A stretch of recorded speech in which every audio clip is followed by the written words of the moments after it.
नमस्कार मित्रांनो, आम्ही सर्व मित्र निघालो 12 ज्योतिर्लिंगांपैकी एक नाशिक येथील त्र्यंबकेश्वर येथे.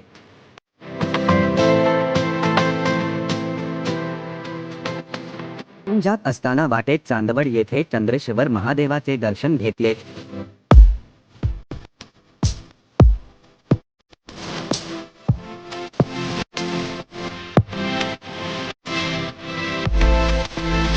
तेथून थोड्या अंतरावर डोंगराच्या पायथ्याशी चांदवड गावात रेणुका माता मंदिर येथे गेलो.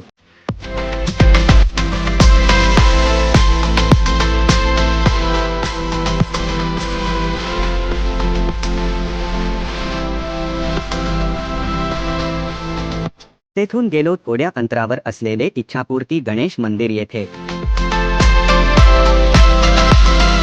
मग आम्ही आलो स्वामीनारायण मंदिर नाशिक येथे. स्वामीनारायण मंदिर येथे एंट्री करताच प्रसन्न वाटले. मग आम्ही सर्व मित्रांनी दर्शन घेतले. तिथे आमचा गावचा जिवलग मित्र कार्तिक भेटला. मग त्याने आम्हाला पंचवटी येथील व्यास मंदिरांचे दर्शन घडवून आणले. दर्शन घेतल्यानंतर आम्ही निघालो आणि वाटेत जेवणाला थांबलो. जेवण करून निघालो तर वाटेत हनुमानजींचे जन्मस्थान म्हणजेच अंजनेरी पर्वत येथे गेलो. अंजनेरी पर्वत खूप उंच होता.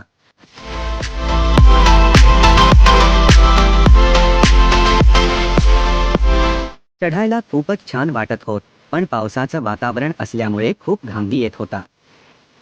आणि वाटेत आम्हाला वानरसेना खूप भेटत होती. मग आम्ही हनुमंताचे नाव घेऊन अंजनेरी पर्वत पार केला. गडावरून खाली येत असताना खूप उशीर झाला होता. त्यानंतर आम्ही तिथून निघालो आणि आमचे शेवटचे स्थान म्हणजेच त्र्यंबकेश्वर येथे तिथून मुखदर्शन घेऊन आम्ही परत गावाकडे निघालो. धन्यवाद.